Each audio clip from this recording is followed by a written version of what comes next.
साहित्य कार्यक्रम शब्द सृजनामा तपाईलाई स्वागत छ। सूत्रधार रामविकास। शब्द सृजनालाई तपाईँ काठमाडौँमा रेडियो थाहा सञ्चार 99.4 बाट र थाहा सञ्चार नेटवर्कको साझेदार रेडियो स्टेशनहरूबाट देशैभर सुन्न सक्नुहुन्छ। शब्द सृजना casual interview, book review, discourse र गसिपको वरिपरि घुम्ने गर्छ।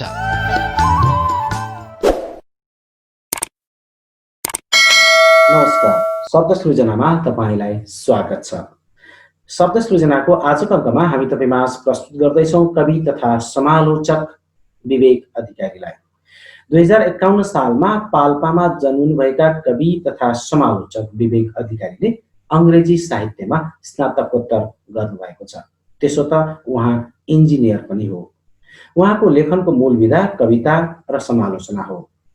नेपाली भाषामा भन्दा अङ्ग्रेजी भाषामा लेख्दा आफूलाई खुलेको महसुस उहाँ गर्नुहुन्छ। आजको अङ्कमा हामी उहाँसँग कुराकानी गर्नेछौँ अङ्ग्रेजीमा नेपाली साहित्य अवस्था, चुनौती र सम्भावना विषयलाई केन्द्रमा राखेर। समय मिलेसम्म हामी उहाँसँग कुराकानी गर्नेछौँ साहित्य लेखनमा क्रिएटिभ राइटिङको भूमिका के हुन्छ, क्रिएटिभ राइटिङ र एकाडेमिक राइटिङमा के कस्ता भिन्नता छन् भन्ने विषयमा पनि कुराकानी हामी गर्नेछौँ। विवेक सर, तपाईँलाई कार्यक्रममा स्वागत छ। नमस्कार राम सर। पहिला त एउटा कवितै सुनौँ होला सर। एउटा छोटो कविताबाट सुरु गर्छु। कविताको शीर्षक एयरपोर्ट। कविताको थोरै रचना गर्वको कुरा गरौँ। कविता लेख्नुभन्दा पहिले यो चाहिँ कस्तो भयो भन्दा, जस्तो एयरपोर्टबाट घर फर्किने क्रममा चाहिँ त्यहाँनिर एउटा बोन्साईको रुख देखेको थिएँ र त्यसले एउटा ट्रिगर गर्यो र त्यसपछि मैले एयरपोर्ट भन्ने कविता लेखेँ। एयरपोर्ट। प्लेनहरू आइरहेछन्, गइरहेछन्, झ्याल्नेर बुढो बोन्साई गमलामा आफ्ना खुट्टाहरू गाडेर ठिङ्ग उभिएको छ। कुनै बेला ऊ पनि फैलाउन चाहन्थ्यो आफ्नो आयतन र बन्न चाहन्थ्यो कल्पवृक्ष, तर उसको शरीर यति बेला ठेगुरिएको छ र उसका आशाहरू छिमलिएका छन्। प्लेनहरू आइरहेछन्, गइरहेछन्। बुढो बोन्साई झ्यालबाट निरन्तर हेरिरहेछ आकाशमा हुने किरिङ मिरिङ परिवर्तन र कल्पिरहेछ विगतको आकाश हुने फोस्रो सपना फगत गाडेर दुई खुट्टा गमलामा। सुन्दर कविता सर। अब सरलाई मैले एउटा जिज्ञासा के राख्न चाहेँ भने, तपाईँले अनुवाद गर्नुहुन्छ, नेपाली भाषामा लेखिएका साहित्यलाई अङ्ग्रेजी भाषामा अनुवाद गरिरहनु भएको छ। यो अनुवादको आवश्यकता तपाईँलाई किन महसुस भएछ? सबैभन्दा पहिले त धेरै जति पनि साहित्यहरू लेखिएका छन्, भनौँ न, जति पनि राम्रो साहित्य हामीले बजारमा राम्रो भनेर पढ्छौँ ती अधिकांश अनुवादकै हुने गर्छन्। जस्तो हामीले उदाहरणका लागि रसियन साहित्यहरू हेरौँ, चेखोभदेखि लिएर दोस्तोयेभस्कीका रचनाहरू, ती रसियनमा लेखिएका थिए र हामीसम्म आइपुग्दा अङ्ग्रेजीमा भएर आए, हिन्दीमा भएर आए र नेपालीमा हामीले पढ्यौँ र हामीले रसियन साहित्यकारहरूलाई चिन्यौँ। अनुवादको आवश्यकता यहाँनिर हुन्छ कि नेपाली साहित्यलाई अन्तर्राष्ट्रिय बजारमा चिनाउने हो भने, वा भनौँ बाहिरको वेस्टर्न वर्ल्डलाई चाहिँ यो हो हाम्रो साहित्य भनेर देखाउने हो भने चाहिँ अनुवाद आवश्यक हुन्छ। र अर्को कुरा के पनि आउन सक्छ भने, अनुवाद किन गर्ने, सिधै अङ्ग्रेजीमा किन नलेख्ने भन्ने पनि एउटा प्रश्न हुनसक्छ। र त्यो फेरि त्यसमा अर्को च्यालेन्ज, चुनौती पनि रहेको छ। सिधै अङ्ग्रेजीमा लेख्नु आफैमा गाह्रो पनि काम हो र आफ्नो भाषा होइन एक तरिकाले भनौँ न। सो त्यो अर्काको भाषामा वा भनौँ दोस्रो भाषामा, पहिलो भाषामा जति पकड हुने गर्छ, अधिकांश लेखकहरूको त्यो नहुन पनि सक्छ र त्यस कारणले हामीलाई अनुवाद चाहिन्छ र हामीलाई कुशल अनुवादकहरूको पनि आवश्यकता रहेको छ। तपाईँले भन्नुभयो नेपाली साहित्यलाई विदेशी बजारमा लैजान। हजुर, तपाईँलाई के छ नेपालमा त्यस्तो लाग्छ, के छ जस्तो लाग्छ नेपाली साहित्यमा जुन चाहिँ विदेशी भाषामा लैजानु आवश्यक छ? के तत्त्व हो त्यस्तो नेपालको मौलिकता? कुरा गर्दै गर्दा चिनुवा अचिबेको एउटा उपन्यासको याद आयो, थिङ्स फल अपार्ट भन्ने। थिङ्स फल अपार्ट पढिसकेपछि चाहिँ मैले भनौँ न नाइजेरियन समाज वा त्यहाँको अफ्रिकन समाज कस्तो छ, त्यहाँका मानिसहरूको जीवनशैलीदेखि लिएर कल्चरसम्मको कुराहरूको बारेमा जान्न पुगेको थिएँ। र नेपाली हाम्रो we are very rich in culture. So हाम्रो जुन संस्कृति रहेको छ, हाम्रो जुन जीवनशैली रहेको छ त्यो विदेशीहरूको लागि एक तरिकाले एक्जोटिक नै रहन्छ। नेपालीहरूलाई जस्तो सम्राट उपाध्यायको उपन्यासको कुरा गरौँ, विदेशीहरूले हेर्ने एउटा तरिका छ नेपालीहरू यो हुन् वा नेपालीहरूको फरक खालको जीवनशैली छ भन्ने त्यो विदेशीहरूको दृष्टिकोण सधैँ त्यो प्रकारको रहिरहेको हुन्छ। त्यो नेपाललाई चिनाउनको लागि चाहिँ अनुवादको आवश्यकता हुन्छ। र अर्को कुरा के भयो भन्दा 1960 देखि 70 को जुन हिप्पी जेनेरेसनको कुरा थियो त्यसले पनि नेपाललाई चिनाउन एक तरिकाले मद्दत गर्यो। र म केही अमेरिकी कविहरू वा अमेरिकी एडिटरहरूसँग कुरा गर्दा पनि जो नेपाल आउनु भएको छैन तर नेपालको बारेमा केही सामान्य ज्ञान छ जसलाई उहाँहरू चाहिँ सधैँ नेपाल भनेको त एकदमै त्यहाँ बेसरी सजिलै गाँजा पाइन्छ अनि घुम्न रमाइलो गर्न एकदम सस्तो छ, हिमालहरू छ भन्ने जुन प्रकारको एउटा भनौँ न दृष्टिकोण छ त्यसलाई सच्याउन भनौँ वा त्यसलाई अझ राम्रोसँग यो हो नेपाल भनेर चिनाउनको लागि चाहिँ नेपाली साहित्यमा एकदमै राम्रा उपन्यासहरू कविताहरू लेखिएका छन्। पछिल्लो समयमा पनि तिनीहरूलाई अनुवाद गर्न सकियो भने चाहिँ नेपालको in a way real image भनौँ न बाहिर हामीले पुर्याउन सक्छौँ जस्तो लाग्छ। तपाईँले कल्चरको कुरालाई बढी महत्त्व दिनुभयो। अब नेपालमा दुई किसिमले अङ्ग्रेजीमा लेखिएको छ अथवा नेपाली साहित्य दुई किसिमले अङ्ग्रेजीमा आएको छ। एउटा नेपालमै बसेर अङ्ग्रेजीमा लेखिने सिधै वा नेपालीमा भएकोलाई अनुवाद गर्ने एउटा तरिका त्यसरी आइराखेको छ। दोस्रो चाहिँ नेपाली जो विदेशमा बस्छन् र विदेशबाट सिधै अङ्ग्रेजी भाषामा लेख्छन्। अब तपाईँको विचारमा नेपालको सही प्रतिनिधित्व तपाईँले भन्नुभएको जस्तो कल्चरको एक्चुअल रिप्रेजेन्टेसन चाहिँ नेपालभित्र बसेका राइटरबाट भइराखेको छ या विदेश बसेर नेपालको बारेमा लेखिरहेको छ भइरहेछ के जस्तो लाग्छ तपाईँलाई? दुई प्रकारको रिप्रेजेन्टेसन भइरहेको छ जस्तो लाग्छ। जस्तो नेपालमै नेपाली भाषामै लेख्ने कवि साहित्यकारहरू जो हुनुहुन्छ उहाँहरूले चाहिँ नेपाली अडियन्सको लागि नेपाली पाठकहरूको लागि लेख्नुहुन्छ र त्यो बढी त्यहाँनिर इमिडिएसी भनौँ न एक प्रकारको आत्मीयता बढिरहन्छ। तर जब हामी अङ्ग्रेजीमा लेख्छौँ, मैले मानौँ कुनै एउटा कथा अङ्ग्रेजीमा लेखेँ भने चाहिँ मैले केवल नेपाली पाठकहरूलाई मात्र ध्यानमा राख्दिनँ। मैले मानौँ अमेरिकाको कुनै सबबमा बसिरहेको एउटा पाठकले यसलाई कसरी पढ्छ भन्ने कुराको पनि सोच्नुपर्ने हुन्छ र सबै कुरा एक्सप्लेन गर्नुपर्ने एउटा बाध्यता पनि रहन्छ। जस्तो मानौँ पोलिटिक्सको कुरा गर्दैछु, राजनीतिको कुरा गर्दैछु म लेखनमा भने मैले नेपालको राजनीति सबै एक्सप्लेन गर्नुपर्ने हुन्छ।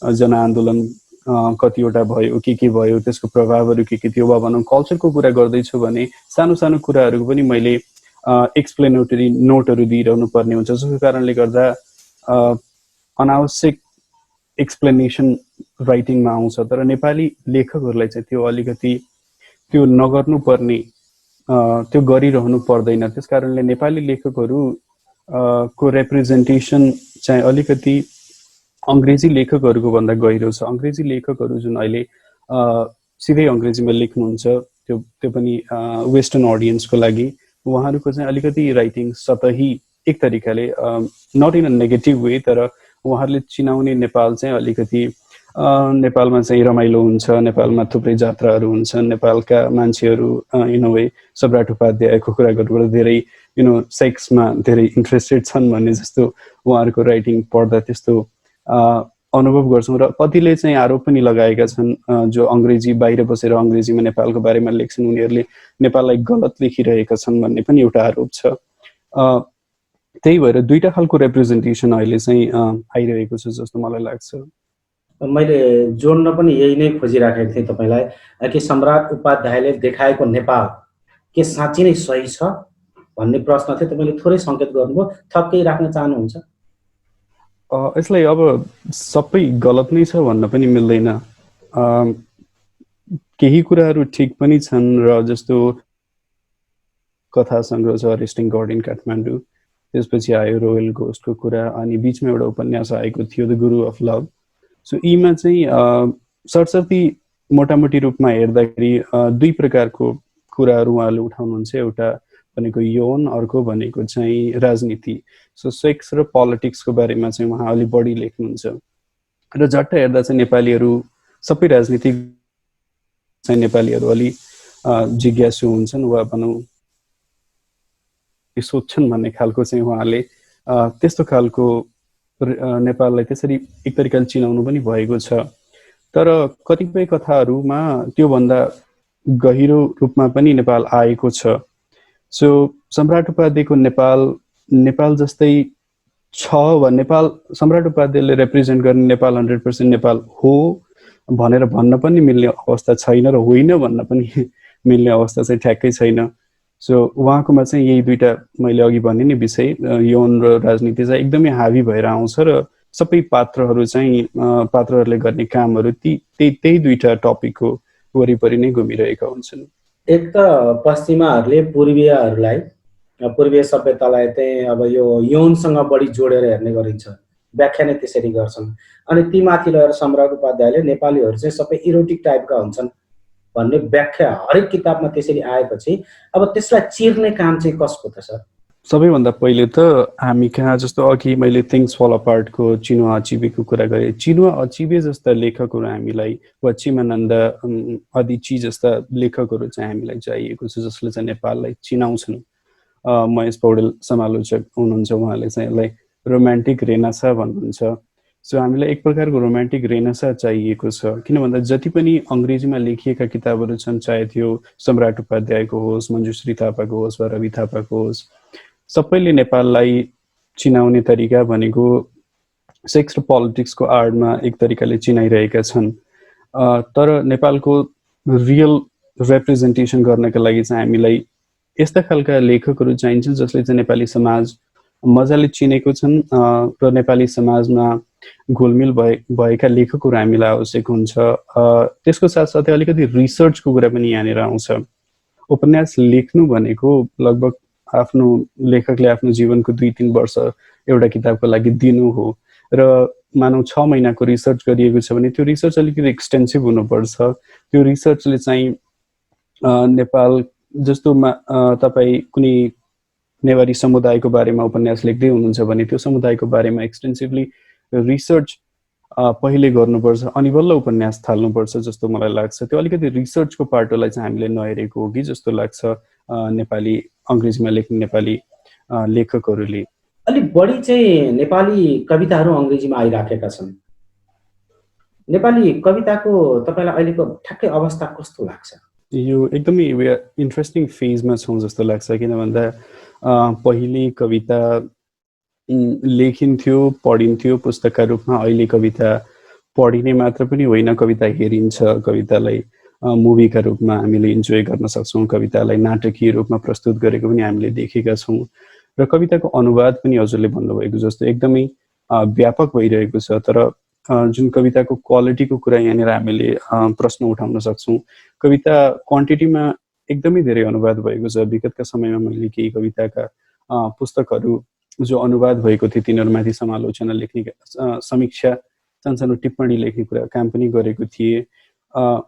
हामी कहाँ जो जति पनि कविताका अनुवादकहरू हुनुहुन्छ उहाँहरूले चाहिँ कवितालाई लिटरली वर्ड टु वर्ड नेपालीबाट अङ्ग्रेजीमा लाने जस्तो प्रयास गरिरहनु भएको जस्तो देखिन्छ। हुन त कविता आफैमा अनुवाद गर्न एकदमै गाह्रो विधा हो।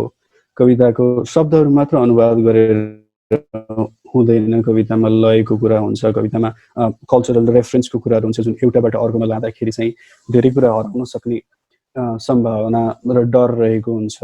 त्यसकारणले पछिल्लो समयमा थुप्रै अनुवादका किताबहरू जुन पुस्तकहरू नेपालमा आएको छ तिनीहरूमा एउटा समस्या के रहेको छ भन्दाखेरि तिनीहरूले क्वान्टिटीलाई बढी फोकस गरे र लिटरल ट्रान्सलेसनमा जस्तो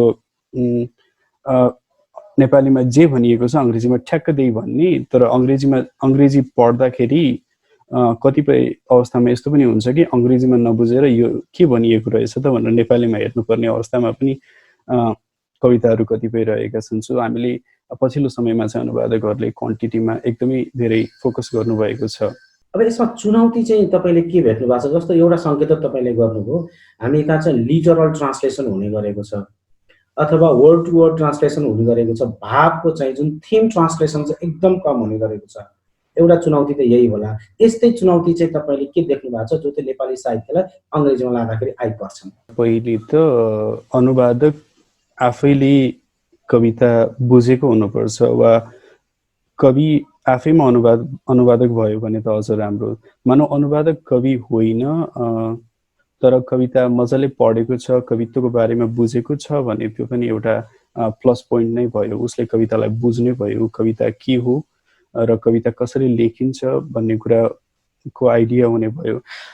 अनुवादकले यस्ता कुराहरू ध्यान दिनुपर्छ जस्तो लाग्छ। जस्तो मैले टमस ट्रान्सट्रोमर स्विडिस कविको केही अनुवादक नेपाली अङ्ग्रेजीमा अनुदित कविताहरू पढिरहेको थिएँ र एउटा इजरायली कवि यहुदा अमिचाईको पनि पढिरहेको थिएँ। उनीहरूको पढ्दा चाहिँ अङ्ग्रेजीमा पढ्दा ट्रान्सलेटेड भएर आएको जस्तो लाग्दैन, अङ्ग्रेजीमै लेखिएको हो कि भन्ने जस्तो हामीलाई अनुभव हुन्छ।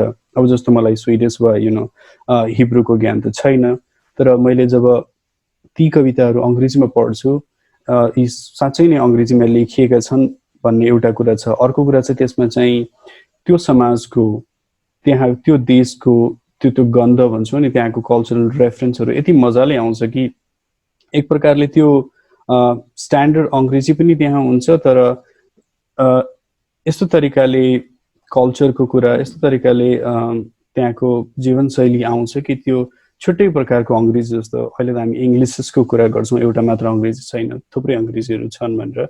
सो त्यो गन्ध चाहिँ कविताबाट, त्यो वासना भनौँ न, त्यो आउँछ। नेपाली अनुवादकहरूले नेपाली कवितालाई अङ्ग्रेजीमा लाँदाखेरि त्यो त्यतापट्टि अलि ध्यान नदिएको हो कि जस्तो लाग्छ। जस्तो पछिल्लो समयमा आएका थुप्रै छन् कविता सङ्ग्रहहरू छन्। मैले केही बिचमा उप्रेतीजीका अनुवादित कविताहरू पढेको थिएँ, अनि मञ्जुश्री थापाको द कन्ट्रिज योर्स भन्ने पनि छ, जहाँ चाहिँ 49 कवि तथा लेखकहरूको नेपाली कविता तथा कथाहरू अङ्ग्रेजीमा अनुवाद भएको छ। सो त्यो समस्या चाहिँ अलिकति रहेको छ। नेपालको कल्चर हराउने, कल्चरल रेफरेन्सहरू हराउने एउटा समस्या छ, र अर्को चाहिँ एकदमै लिटरल हुने समस्या छ। कविताको त्यो रिदम, कवितामा सबैभन्दा गाह्रो कुरा भनेको चाहिँ रिदमलाई ट्रान्सलेट गर्नु हो। सो द केडेन्स, त्यो एउटा म्युजिकलिटी हुन्छ नि, त्यसलाई एउटा भाषाबाट अर्कोमा लान एकदमै गाह्रो हुन्छ। त्यो पनि हराइरहेको जस्तो अवस्थामा रहेको छ अहिले। भन्नुको अर्थ तपाईँले दुईटा कुरालाई सङ्केत गर्नुभयो। एउटा त त्यो देशको माटोको, त्यो देशको संस्कृतिको सुगन्ध हराइराखेको छ, र दोस्रो चाहिँ त्यो कवितामाथि भएको त्यसको आन्तरिक लय, जसले चाहिँ कवितालाई एक ढिक्को बनाउने गर्छ, त्यही हराइराखेको छ। यही दुईटा भन्न खोज्नु भएको हो? हजुर। सो दुईवटा कुरा मैले हजुरले भन्नुभएको जस्तो, एउटा त कल्चर पनि हराइरहेको अवस्था छ, र अर्को चाहिँ एकदमै लिटरल भइरहेको अवस्था छ।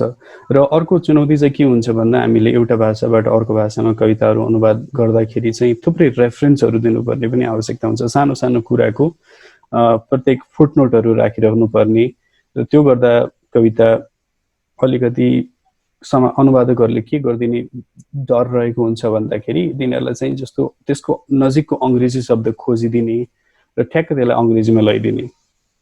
जस्तो मानौ आँगनलाई चाहिँ पोर्च भनिदिने। अब कल्चरल रेफरेन्सहरू पोर्चको छुट्टै हुन्छ र आँगनको छुट्टै हुन्छ। अब जो मान्छेले पोर्च बुझ्छ इन वेस्टर्न सेन्स, सो अमेरिकाको पोर्च र नेपालको आँगनमा चाहिँ थुप्रै फरक रहेको छ, र नेपाली अनुवादकहरूले चाहिँ ठ्याक्क त्यसलाई अङ्ग्रेजीको नजिकको शब्द खोज्ने, र त्यसो गर्यो भने चाहिँ वेस्टर्न अडियन्सले इजिली बुझ्छ भन्ने कुरा रहेको छ। त्यो पनि अर्को एउटा चुनौती जस्तो मलाई लाग्छ। अब अर्को एउटा कविता पनि सुनाउँछ। हुन्छ, यो चाहिँ अब अर्को एउटा कविताको शीर्षक बुख्याचाको अस्तित्व। म एक बुख्याचाको अस्तित्व, मात्र निरीह बुख्याचाको अस्तित्व, महत्त्वाकांक्षी धरतीमा सङ्कीर्ण परिधिमा बाँधिएर ठिङ्ग उभिएको म केवल एक बुख्याचाको अस्तित्व। अज्ञानताको घैँटोले ढाकेको विचार शून्य छ मेरो मस्तिष्क, रोमाञ्चित उफ्र्याएका फट्याङ्ग्राहरू छन् वरिपरि, दिगदिगान्त फैलिएको छ म उभिएको जमिन, भाव शून्य शरीर अनभिज्ञ भविष्य बोकेर ठिङ्ग उभिएको म केवल एक बुख्याचाको अस्तित्व। घुमेको छैन मेरो पृथ्वी वर्षौँदेखि, उदाएको छैन प्रत्येक बिहान सूर्य मेरो जीवनमा, अनभिज्ञ छु वरिपरिका परिवर्तनदेखि, थाहा छैन हावा बहनुको अर्थ, थाहा छैन पानी पर्नुको अर्थ, फूल झर्नुको अर्थ, दिन ढल्नुको अर्थ, न त थाहा छ जीवनको अर्थ। अवाक हुन्छु प्रश्नहरूको पुलिन्दा, खोलिदा आफू अगाडि, मुखदर्शक बन्छु अनायास। अर्थहीन अनर्थको अनर्थ जालमा फसेर ठिङ्ग उभिएको म केवल एक बुख्याचाको अस्तित्व। एउटा प्राचीन मिथक जस्तो लाग्छ आफू उभिएको संसार। अपरिचित लाग्छन् वर्तमानका लयहरू, अनौठा लाग्छन् नयाँ जीतका गीतहरू, बिराना लाग्छन् नयाँ कविको कविताका बिम्बहरू, निर्बलिया लाग्छन् सिकारु लेखकको उपन्यासको कुनै बिराना पात्रहरू। सुनसान मसान घाटमा जस्तै रिक्ततातर्फ फ्याँकेर आँखा, ठिङ्ग उभिएको म केवल एक बुख्याचाको अस्तित्व। खोक्रो आस्थाको मुखुन्डो लगाएर नाचिरहेछ लाखे नाच यो जमाना। भाँचेर कमजोर नलिहाड बजाइरहेछ मुरली निरो बनेर यो जमाना। पराल बालेर जाडोमा शङ्खघोष गर्दैछ फिर्ता ल्याउने उडेका रङहरू लालुपातेको यो जमाना। दन्ते कथाको चरमोत्कर्ष बुझाउँदैछन् नौला अनुहारहरू यो आदि मुर्दा घरमा। र यी सब बीच सपनाहरूको गुच्छा ओइलिएर मूर्तिवत ठिङ्ग उभिएको म केवल एक बुख्याचाको अस्तित्व। एउटा निम्छरो अस्तित्वमा बाँचेको, अथवा निर्जीव एक जीवनको बगाई, अथवा मौन चिसो एस्ट्रे जस्तै बोकेर जलेका इच्छाहरूको लास खोक्रिँदै भित्रभित्रै चेत शून्य भई पत्र पत्रै ठिङ्ग उभिएको म केवल एक बुख्याचाको अस्तित्व। फगत बुख्याचाको अस्तित्व। गजबको कविता। मैले तपाईलाई अवस्था पनि कुरा गरेँ अनि चुनौती पनि कुरा गरेँ। तपाईँ सम्भावना चाहिँ कस्तो देख्नुहुन्छ नेपाली साहित्य विदेशी बजारमा? सम्भावना पनि एकदमै बढिरहेको छ। हामी यति बेला चाहिँ एकदमै इन्ट्रेस्टिङ फेजमा छौँ कविताको लागि अथवा उपन्यासको लागि। जुन कविता आजभन्दा 50 वर्ष अगाडि कविता जुन तरिकाले लेखिन्थ्यो त्यो अहिले त्यो हिसाबले कविता आजकल लेखिँदैन। कविता यति धेरै चेन्ज भइसक्यो कि अहिलेको कविता जस्तो केवल पढ्नका लागि हुँदैन कविता। मैले अघि भनेको जस्तै हेर्नका लागि हुन्छन्, कवितामा नाटकीयताको रूपहरू हुन्छ, कविता पर्फर्मेटिभिटी भनौँ न, पर्फर्मेन्सको एउटा विधा भइसकेको छ। र यस्तोमा चाहिँ नेपाली कविहरू जस्तो उपेन्द्र सुब्बाका कविताहरूको लागि एउटा उदाहरण लिउँ, खोलाका गीत र पुराना कविताहरू। उपेन्द्र सुब्बाले चाहिँ के गर्नुहुन्छ भने उहाँले चाहिँ जनबोलीका कुराहरू ल्याउनुहुन्छ र आफ्नो लिम्बू संस्कृति, आफ्नो समाज वा आफ्नो भूभाग चिनाउने प्रकारका बिम्बहरू प्रतीकहरू ल्याउनुहुन्छ। र त्यो गर्दा चाहिँ नेपाली कविता एक त आफैमा रिच हुन पुग्छ र त्यसलाई जब अनुवाद गरिन्छ वेस्टर्न अडियन्सले चाहिँ नेपालको अर्को एउटा पाटो, अर्को एउटा आयाम देख्न पाउँछ। किन भन्दा वेस्टर्न अडियन्स स्पेसली अमेरिकन ब्रिटिसहरू जो नेपाली कथाहरू उपन्यासहरू पढिरहेका छन् उनीहरूको लागि त नेपाल भनेको अझै त्यो हिप्पी जेनेरेसनको त एक्जोटिक टाइम छ जहाँ चाहिँ सस्तोमा गाँजा पाइन्थ्यो, रमाइलो गर्न पाइन्थ्यो। त्यो चित्र त्यो त्यो त्यो मेन्टल इमेज हटाएर चाहिँ हामीले नयाँ खालको मेन्टल इमेज वा नयाँ यो रियल नेपाल हो भनेर चिनाउन पनि सक्छौँ जस्तो लाग्छ। र यति बेला थुप्रै कविहरूले आफ्नो आफ्नो घर, आफ्नो समाज चिनाउने, आफ्नो भनौँ न इनर वर्ल्ड चिनाउने साथसाथै आउटर वर्ल्डको कुराहरू पनि यसरी लेखिराख्नु भएको छ कि हामीका एकदमै रिच मल्टिपल भोइसेसहरू आइरहेको छ। त्यो गर्दा चाहिँ हामी यति बेला एकदमै इन्ट्रेस्टिङ फेजमा छौँ जस्तो लाग्छ नेपाली कविताको लागि। अनुवाद हामी त्यसलाई गर्छौँ जसको कन्टेन्ट चाहिँ स्ट्रङ हुन्छ। नेपाली कविताको अहिलेको कन्टेन्ट चाहिँ कति स्ट्रङ छ जो बजारमा लान सकियोस् विश्व बजारमा भन्ने लाग्छ तपाईँलाई? सबै कविताहरू उत्तिकै स्ट्रङ नहुन सक्छन् र त्यो हुन्छन् भन्ने कुरा पनि छैन। जस्तो तपाईँले एउटा कविताको कविको कुनै एउटा कविता सङ्ग्रह पढ्नुभयो भने मानौ 50 वटा कविताहरू त्यो सङ्ग्रहमा छन् भने 10 वटा एकदमै उत्कृष्ट होलान् जो चाहिँ विश्व साहित्यसम्म पुर्याइनु पर्छ र बाँकी कविताहरू ती 10 वटा कविताहरूको एक्सपेक्टेसनको लेभलको नहुन पनि सक्छ। त्यस अर्थमा चाहिँ जति पनि कविता लेखिएका छन् ती सबै उत्कृष्ट छन् र हामीले उत्कृष्ट कविताहरू लेखिरहेका छौँ र हामीले लेखेका सबै कुराहरू अनुवाद गर्नुपर्छ र विश्व बजारमा लानुपर्छ भन्ने कुरा चाहिँ होइन। तर हामीले के गर्न सक्छौँ भने उत्कृष्ट कविताहरू जुन नेपाली कवितामा लेखिएका छन् तिनीहरूको चाहिँ एउटा एन्थोलोजीको रूपमा, सङ्ग्रहको रूपमा चाहिँ अनुवाद गरेर अघि लान सक्छौँ। तर यति बेला चाहिँ जस्तो यो सोसल मिडियाको कुरा पनि यसमा आउँछ। सोसल मिडियाले चाहिँ थुप्रै कविहरू वा लेखक कथाकारहरू पनि जन्माइरहेको जस्तो लाग्छ। म दिनहुँ देख्छु सयौं कविताहरू सोसल मिडियामा पोस्ट भइरहेका हुन्छन् र ती सबै कविताहरूमा कविता भन्ने कुरा पनि धेरै रचनाहरूमा चाहिँ देखिन्न। कस्तो हुन्छ भन्दाखेरि ती चाहिँ कविता जस्ता देखिने केही रचना हुन्छन् जो चाहिँ कविताको फर्मेटमा ढालिएका हुन्छन्। त्यस्ता खालका रचनाहरू नेपाली समाजमा चाहिँ पछिल्लो चरणमा थुप्रै आएको छ। तर त्यस्तोबाट चाहिँ हामीले चाहिँ उत्कृष्ट कविताहरू छान्नुपर्छ जसले चाहिँ नेपालको रियल रिप्रेजेन्टेसन गर्छ भन्ने जस्तो मलाई लाग्छ। तपाईँले भन्नुभयो कविताको फ्रेममा राखिएको कविता जस्तो देखिने लेखाइहरू आइराखेको छ। त्यो फ्रेममा राख्दाखेरि पनि कविता यो हो यो होइन भनेर छुट्याउन सक्ने कविताको मूल तत्त्व चाहिँ के हो जस्तो लाग्छ? यो चाहिँ एकदमै गाह्रो प्रश्न सोध्नुभयो। कस्तो हुन्छ भन्दा जस्तो अलिकति इन्स्टाग्राम पोएट्री भन्ने अहिले चाहिँ आइरहेको छ। केही वर्ष भयो, मानौँ 5-6 वर्ष भयो होला। इन्स्टाग्राममा चाहिँ छोटा छोटा लाइनहरू कविताको फर्मेटमा काटेर राखिन्छ। त्यसमा चाहिँ अलिकति कवितात्मक स्वरूप दिन खोजिन्छ र धेरै पाठकहरू वा इन्स्टाग्राम जो चलाउनुहुन्छ उहाँहरूले जसले कविता पढ्नु भएको छैन र कविता के हो ज्ञान छैन, पहिलोपल्ट झट्ट हेर्दा ओहो यो त साह्रै मिठो रहेछ, साह्रै सुन्दर रहेछ, कविता त यस्तो पो हुनुपर्छ भन्ने खालको इम्प्रेसन जान्छ। र कविता केले बनाउँछ भन्ने कुराको उत्तर जवाबको लागि चाहिँ म अमेरिकी कवि बिली कलिन्स सम्झन्छु। उहाँले चाहिँ कविता हुनको लागि दुईटा कुरा चाहिन्छ भन्नुभएको छ। एउटा चाहिँ मेटाफर, अर्को चाहिँ म्युजिक। जति पनि कविताहरू लेखिन्छन् ती कविताहरूमा यदि मेटाफर स्ट्रङ छैन र म्युजिकलिटी वा भनौँ रिदम छैन, चाहे त्यो गद्यमा लेखिएको कविता होस् वा छन्दमा लेखिएको कविता होस्, त्यसमा इन्टरनल रिदम वा हामी त्यो केडेन्स भन्छौँ नि अङ्ग्रेजीमा, त्यो आन्तरिक लय छैन भने चाहिँ त्यो कविता चाहिँ हुँदैन।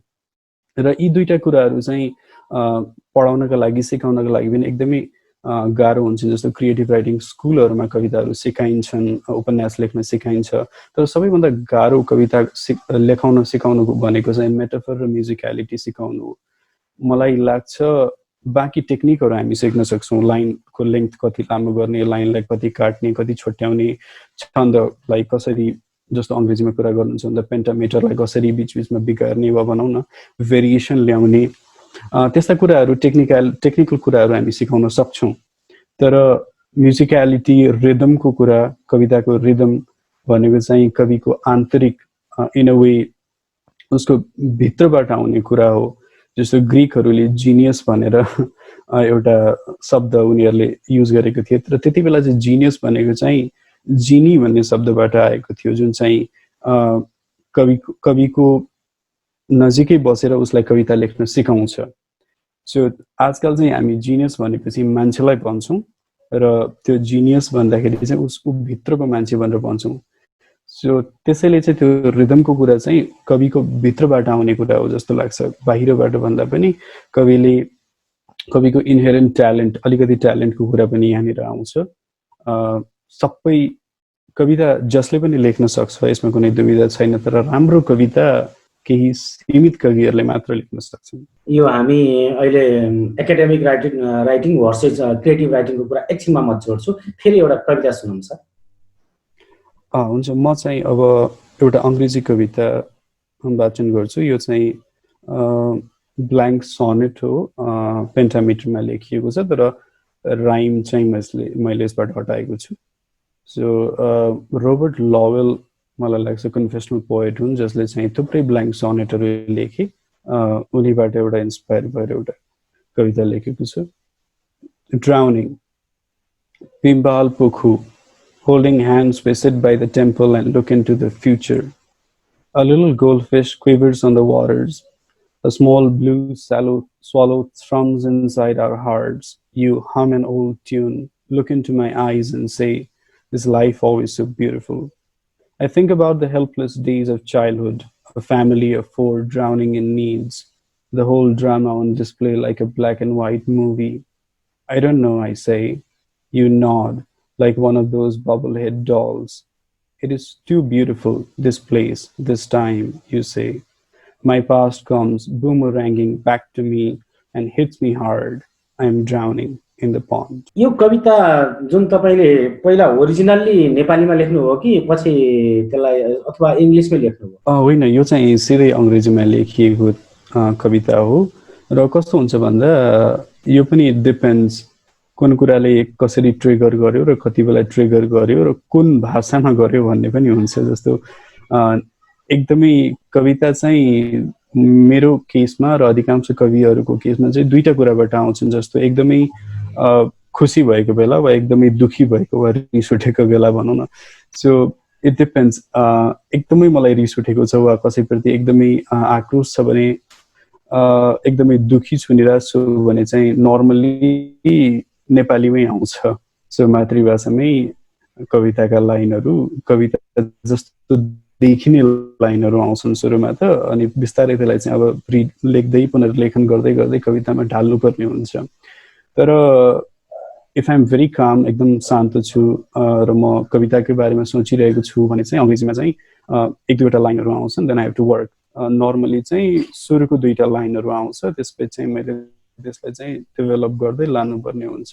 अघि मैले थोरै अलिकति कुरा पनि उठाएको थिएँ, तपाईँले पनि अलिकति जोड्नु भएको थियो। अब क्रिएटिभ राइटिङ स्कुलहरूमा चाहिँ हाउ टु राइट भनेर सिकाइन्छ। अब नेपालमा हुन्थ्यो, अब अहिले त त्यो एकाडेमिक राइटिङ भएर त्यो परिवर्तन भएर आएको छ।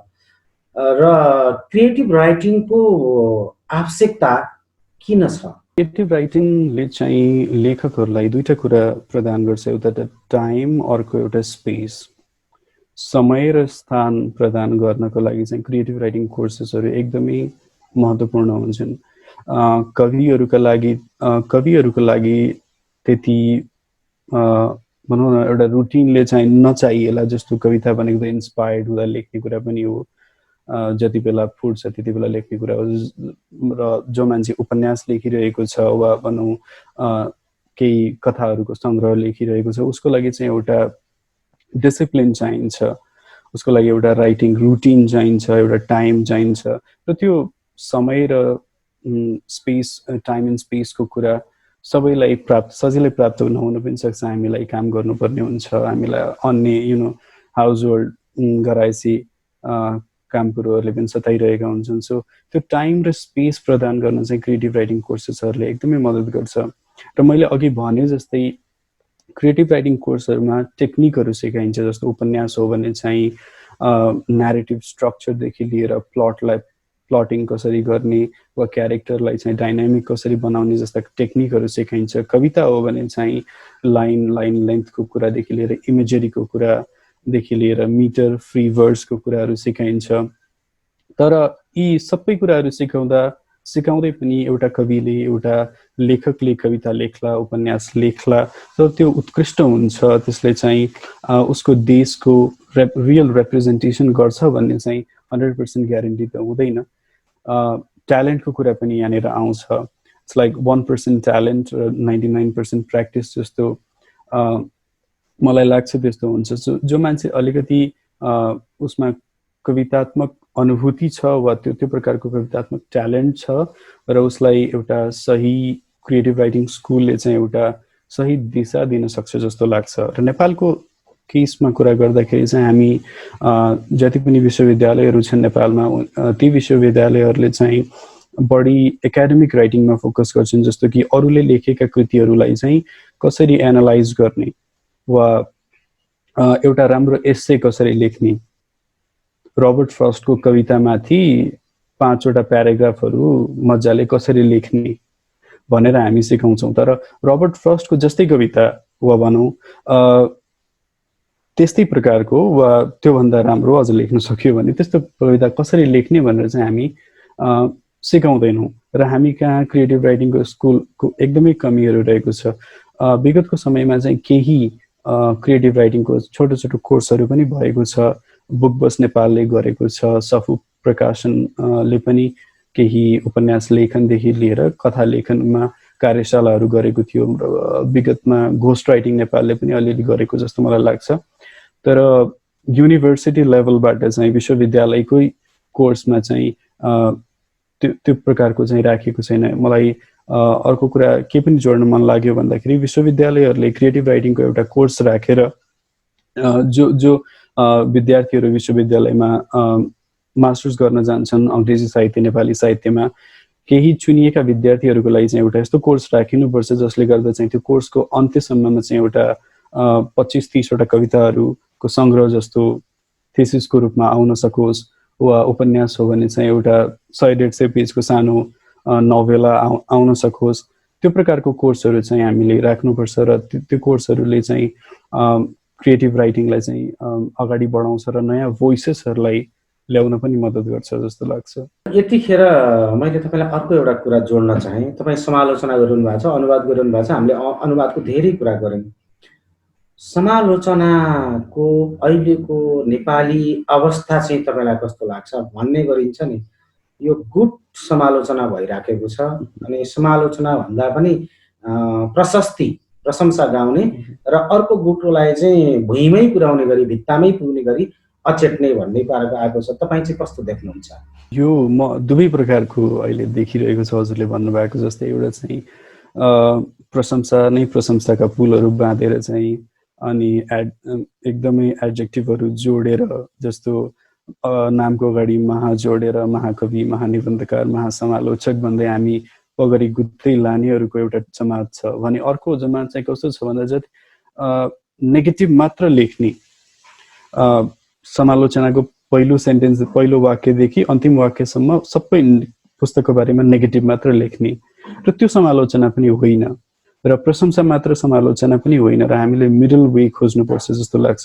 कुनै पनि एउटा पुस्तकको तपाईँ समालोचना लेख्नुहुन्छ भने त्यो पुस्तकमा पक्कै पनि केही राम्रा कुराहरू हुन्छन्, र सबैभन्दा पहिले त राम्रा पुस्तकहरूकै समालोचना लेखिन्छ। पुस्तक पढ्नै लायकको छैन र पुस्तक केही तरिकाले छापियो, सेल्फ पब्लिस भयो वा प्रकाशक चिने जानेको थियो, छापियो, भनौँ बजारमा आयो, र त्यो पुस्तक समालोचकले पढ्यो र पुस्तक मनै परेन भने त्यसको समालोचना गरिरहनु आवश्यक छैन। ती पुस्तकहरू कालान्तरमा हराएर जान्छन्। जति पनि कविताहरू, अहिले कविताको बाढी आएको छ सामाजिक सञ्जालमा, 100,000 कविताहरू लेखिन्छन्, यी मध्ये मलाई लाग्दैन 1% कविताहरू पनि जीवित हुन्छन् अबको केही वर्षमा।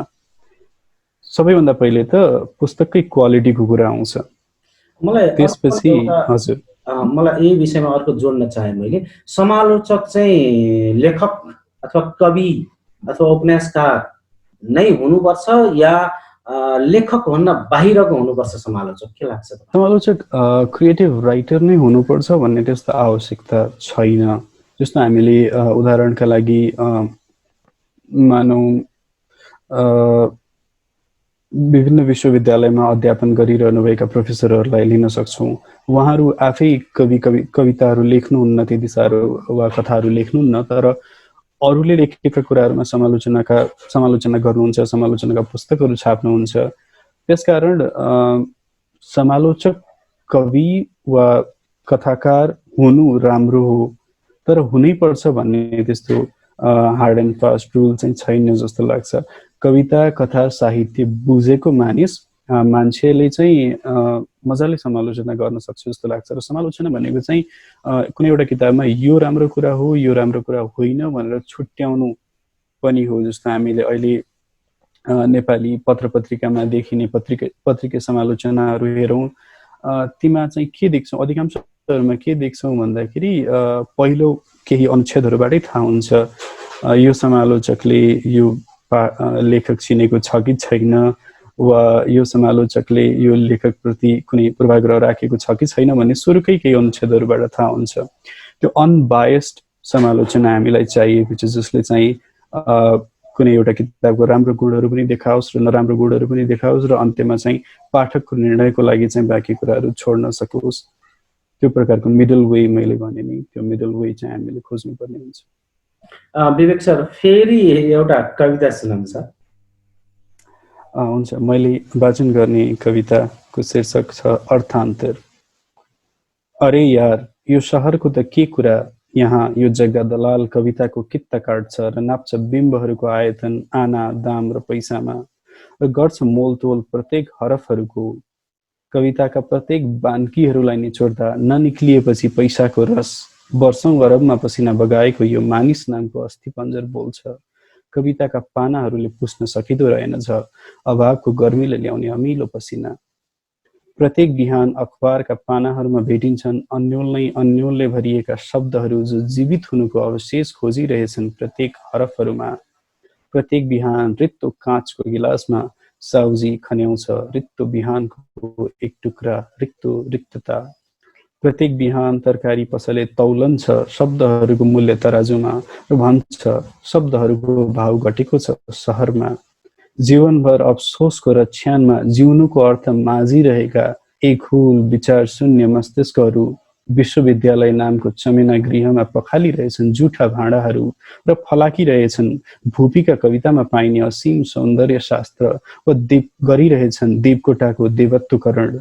शब्दहरूको निशब्द मलामीबाट फर्किएका हामी यति बेला अर्थहरूको अनर्थ अस्तु लिएर उँभो लागिरहेका छौँ र बिसाउँदैछौँ यो अर्थान्तरको गरौँ बोझ हलुका बतासको बहावमा। मैले सरलाई जोड्न चाहे। सर खासमा एकजना इन्जिनियर, यो साहित्यमा कसरी भयो? अलिकति व्यक्तिगत कुरा गरौँ सर। यो चाहिँ अलिकति deviate by in a way. Engineering पढिरहेको थिएँ र साहित्य पनि कविता पढ्ने गर्थेँ, कविता लेख्ने गर्थेँ, कविताका कार्यक्रमहरूमा दौडने गर्थेँ, वाचनदेखि लिएर आफ्ना प्रिय कविहरू भेट्ने पनि गर्थेँ। र त्यति बेला नै के लागेको थियो भन्दा सुरुकै वर्षहरूमा फर्स्ट सेकेन्ड इयरतिरै सायद साहित्यतिर लाग्नुपर्छ कि वा कविता नै लेख्नुपर्छ कि जस्तो भन्ने पनि लागेको थियो। तर कवितै लेखेर बाँच्न सक्ने स्थिति संसारको मलाई लाग्छ कुनै पनि देशमा छैन। अमेरिकाका युएस फर्मर पोएट लरिएट छन् बिली कलिन्स, र उसले भनेको मलाई बनाइ एउटा याद छ। पत्रकारले एकपल्ट सोधेको थियो, तपाईँ त पोएट लरिएट, तपाईँ त मजाले कवितै लेखेर खानुहुन्छ होला नि भन्दा, होइन म पढाएर खान्छु भनेर उहाँले भन्नुभएको थियो। सो त्यो प्रकारको विचार त आएको थियो, तर त्यति साह्रो रिभोल्युसनरी पनि म थिइनँ इन्जिनियरिङ छोडेर कवितातिर लाग्ने। सो इन्जिनियरिङ गरियो, त्यसपछि चाहिँ अङ्ग्रेजी साहित्यतिर लागेँ र अहिले चाहिँ इन्जिनियरिङ र साहित्यको बिचको काम गरिरहेको छु।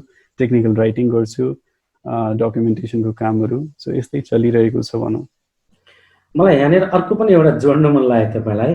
एउटा इन्जिनियर पढेको छोरो या दाइ या भाइ, परिवारमा त तपाईँको आफ्नो नाता छ, साहित्यमा कुदिरहेको देख्दाखेरि परिवारको धारणा चाहिँ कस्तो आउँदो रहेछ? कस्ता चिज तपाईँले फेस गरिरहनु भएको छ अहिले? सुरुमा त एकदमै गाह्रो हुन्थ्यो, यो एकदमै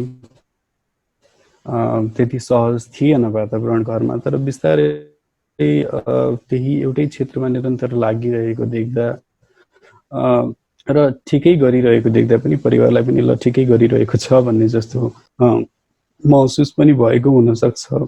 तर सुरुका दिनहरू चाहिँ त्यति साह्रो सहज थिएन। साहित्यमा म लागेँ अथवा यो लागेकै कारणले गर्दाखेरि म दुखी भएँ भन्ने त्यस्तो फिलिङ्स तपाईँलाई आएको छ कि छैन? जस्तो मानौ महिनामा 1-2 पल्ट कहिले त्यस्तो प्रकारका दिनहरू पनि आउँछन्। when you know kind of sit back and reflect, तपाईँ सोच्नुहुन्छ यो मैले किन गरेँ वा यस्तो यो डिसिजन। त्यो मलाई लाग्छ जुनसुकै फिल्डमा लाग्ने मान्छेले, जुनसुकै क्षेत्रमा लाग्ने मान्छेले पनि सोध्छ, एक्जिस्टेन्सियल क्राइसिस जस्तो त्योबाट गुज्रिन्छ नै। सो म साहित्यमा नलागेर मानौ अरू कुनै पेसामा लागेको भए पनि सोच्थे नै होला यो मैले किन रोजेँ वा you know we always have days like that जस्तो लाग्छ। एउटा कविता फेरि अन्तिममा एउटा कविता सुनौँ भने थोरै कुराकानी गर्छौँ सर। यो कविताको शीर्षक छ अवसान। यो काव्यालय भन्ने अनलाइन पोर्टलमा समेत प्रकाशित भएको थियो। अवसान। हिँड्दा हिँड्दै बीच सडकमै लडेर मर्यो म भित्रको एउटा मान्छे, र अचानक यो बिहानको उज्यालोमा, यो मध्याह्नको चहकमा, यो सन्ध्याको लालिमामा नमेटिने दाग लागेको छ। कहीँ आकाशतिर केही हलचल जस्तो, केही चहल पहल जस्तो भएको छ। प्रकम्पित तुल्याएर सारा परिवेश, म भित्रको मान्छे राता पहेँला फूलहरू कुल्चदै, पिरामिडहरूलाई सुमसुम्याउँदै, उकाली र ओह्रालीका बुट्यानहरूलाई छाम्दै पर क्षितिजसम्म पुगिसकेको छ। अब त उसका पाइलाहरूका डोब पनि बिस्तारै हराउँदैछन्। कसले डाक्ने उसलाई अब? हात हल्लाएर इसाराले वा सकी नसकी जोर जोरले कराएर कसले बोलाउने उसलाई? हिँड्दा हिँड्दै बीच सडकमै लडेर मर्यो म भित्रको एउटा मान्छे। र अचानक उसँगै मरेको छ। बलेसीमा तप्किरहने अनेकन रङ्गानुभूति, जताततै पोखिएका मेरा सुस्केराहरू। कसले उठाउने उसलाई? सञ्जीविनी ल्याएर कसले पिलाउने उसलाई? बिहानीमै म भित्रको एउटा मान्छे फेरि कहिल्यै नउदाउने गरी अस्ताएको छ। ऊ अस्ताएपछि अचेल मलाई क्षितिजको डिलमा बसेर उसका पाइलाका अदृश्य डोबहरू हेरिरहन मन लाग्छ। अब यो साहित्यमा यत्रो इन्जिनियरिङपट्टिबाट साहित्यमा आइसक्नु भएको छ, अध्ययन कति छ भन्ने देखिसकेको छ, समालोचना गर्नुहुन्छ इङ्ग्लिसमा, कविता कथा लेख्नुहुन्छ इङ्ग्लिसमा। के छ तपाईँको सपना? अहिले त अब ठ्याक्क त्यति परसम्मको त सोचिसकेको छैन र सर्ट टर्म प्लान भनेको चाहिँ एउटा कविता सङ्ग्रह अङ्ग्रेजीमा र एउटा नेपालीमा तयारीमा रहेको छ र ती सङ्ग्रहहरू चाहिँ म विगत 3-4 वर्षदेखि पुनर्लेखन जस्तो भनौँ न, कविता मलाई के पनि लाग्छ भन्दा कहिले पनि लेखेर सकिने विधा जस्तो लाग्दैन। एउटा कविता कविले लेखिसकेपछि त्यो कवितालाई उसले बारम्बार पुनर्लेखन गरिरहन्छ। टिङ्करिङ भन्छौँ हामी अङ्ग्रेजीमा, त्यसलाई चलाइरहन्छ। कहिले एउटा हरफ काट्छ, अर्को हरफ जोड्छ, कहिले यताबाट कमा हटाउँछ, उता ड्यास जोड्छ। सो यस्ता कामहरू सानसानो टिङ्करिङ गरिरहेको छु। र अबको प्लान भनेको चाहिँ कविता सङ्ग्रह निकाल्नु र मिलेसम्म चाहिँ एउटा क्रिएटिभ राइटिङको कोर्स गर्नु पनि हो। तपाईँको कुनै किताब या कुनै विधा विदेशी पब्लिकेसनबाट आउँदैछ, नेपाली राइटरलाई विदेशी पब्लिकेसनले पत्याउने आधारहरू के हुँदो रहेछन्? तपाईँले कतिको भोग्नुभयो दुःख यसमा? किताब नै त होइन, एउटा छोटो एउटा कथा मात्रै हो। सो एउटा फुटकर कथा चाहिँ एउटा एन्थोलोजीमा आउँदैछ र 2टा कविताहरू कलकत्ताबाट पनि छापिँदैछ। र हजुरले भन्नुभयो चुनौतीहरूको कुरा, एकदमै च्यालेन्ज रहेको छ। एक त अङ्ग्रेजीमा लेख्नुपर्ने हुन्छ र त्यो अङ्ग्रेजीको लेभल भनेको चाहिँ जो विदेशीहरू लेखिरहेको छन् त्यही लेभलको हामीले लेख्नुपर्ने हुन्छ र त्यति मात्र लेखेर पुग्दैन, नेपाललाई चिनाउनु पर्ने हुन्छ। मानौ मैले अमेरिकामा बसिरहेको कुनै एउटा अमेरिकनको कथा लेखेँ भने कुनै प्रकाशनले मेरो त्यो कथा किन छाप्ने?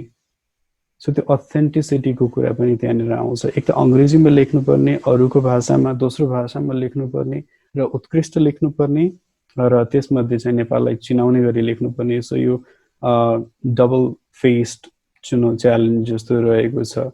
र रिजेक्सनहरू भनेको मलाई लाग्छ पार्ट अफ राइटिङ प्रोसेस नै हो। रिजेक्सनहरू थुप्रै आइरहेका छन्, अहिले पनि आइरहेको छ। म पठाइरहेको हुन्छु महिनामा 3-4वटा कविताहरू बाहिर, लगभग सबै रिजेक्ट जस्तो भइरहेको हुन्छ र बेला बेलामा 1-2टा छापिएको पनि हुन्छ। सो रिजेक्सन मलाई I think it's a part of the process. र स्टिभन किङले भनेका छन् सायद 100वटा रिजेक्सन नकटेसम्म लेखक राम्रो बन्न सक्दैन भन्ने जस्तो भनाइ उनले भनेका छन्। सो रिजेक्सन मैले चाहिँ पार्ट अफ द प्रोसेसकै रूपमा लिएको छु यसलाई। हामीले लामो कुरा पनि गऱ्यौँ, शब्द सृजनाको अन्तिम समयमा पनि आइसकेका छौँ। अब सरलाई त्यस्तो लागेको चिज, मैले यति कुरा गरेँ, यो एउटा चिज चाहिँ मलाई थप्नु मन लागेको छ भन्ने केही छ? ठ्याक्कै त्यस्तो त छैन।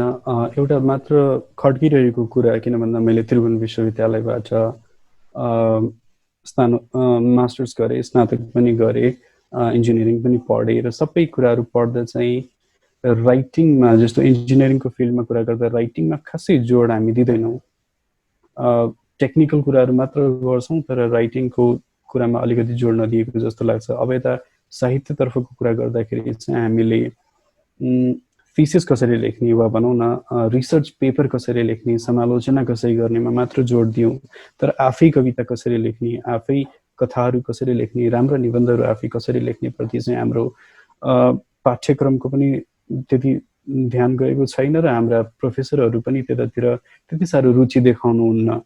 मैले धेरै प्रोफेसरहरूलाई रिच आउट पनि गरेँ, आफ्ना रचनाहरू पनि देखाएँ, उहाँहरूबाट सुझावहरू पनि पाएँ, तर सधैँ एउटै कुरा के खड्किरहन्छ भन्दा त्रिभुवन विश्वविद्यालयले वा नेपालका अरू 10वटा विश्वविद्यालय 11वटा विश्वविद्यालय जुन छन् सबै विश्वविद्यालयहरूमा एउटा राइटिङको कोर्स भइदिएको भए थुप्रै नयाँ कविहरू, थुप्रै नयाँ कथाकारहरू जन्मिने थिए वा जो अलिअलि लेखिरहेका छन् उनीहरूमा अझ लेख्ने हौसला बढ्ने थियो र हामी कहाँ चाहिँ एकदम exciting time, multiplicity of voices, थुप्रै भोइसेसहरू चाहिँ अगाडि आउनुहुन्थ्यो भन्ने मलाई लाग्छ। हामी शब्द सृजनाको अन्तिम समयमा आइसकेका छौँ। अब एउटा कविता सुन्छौँ। विवेक सर, तपाईँको अन्तिम कविता आजको कार्यक्रमको लागि। हजुर, कविताको शीर्षक मुस्कान। भेटिनु जसरी भेटिन्छ प्रेयसीको हराएको पुरानो तस्विर कमिजको खल्तीमा, अनि मुस्कुराउनु जसरी मुस्कुराइरहेको हुन्छ त्यो तस्विरभित्रको मान्छे, र लिएर धमिलो सम्झना त्यो तस्विरको गाढा प्रेमको बनेर गुराँस फक्रिनु नवपल्लव मुस्कानमा। आखिर जीवनको अर्को नाम मुस्कान न हो, कतै झुठो कतै साँचो। हस्, धन्यवाद। गजब गजब सर, समय उपलब्ध गराउनु भयो सर, कविताहरू वाचन गर्नु, आफ्नो विचारहरू राखिदिनु भयो, यसको लागि सरलाई धेरै धेरै धन्यवाद सर। हजुरलाई पनि धेरै धन्यवाद। शब्द सृजना आजलाई यति नै। तपाईको सृजनात्मक सल्लाह सुझाव प्रतिक्रियाको अपेक्षामा छु। हाम्रो इमेल अक्षर.शब्द@gmail.com akshar.shabda@gmail.com। तपाईको यो साथ पाइरहँ। नमस्कार।